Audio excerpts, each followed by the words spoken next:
আমি বৰপেটাৰ পৰা সংযুক্ত হৈছো আমাৰ সাংবাদিক ৰাজকুমাৰ সাহুৰ সৈতে আমি সংযুক্ত হৈছো বৰপেটাৰ 4টাকৈ সমষ্টিত 3টা অসম গণ পৰিষদৰ প্ৰাৰ্থী প্ৰক্ষেপ কৰা হৈছিল মন্দিয়া সমষ্টিত ভাৰতীয় জনতা পাৰ্টিৰ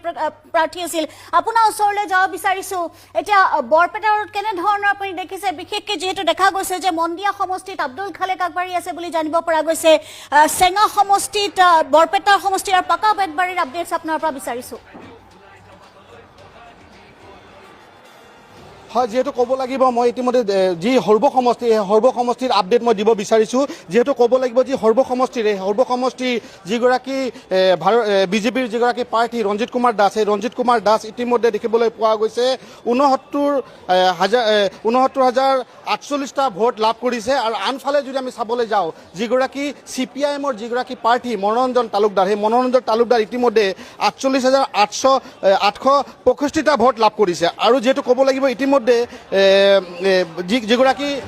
ভাৰতীয় জনতা পাৰ্টিৰ যিগৰাকী বিজেপিৰ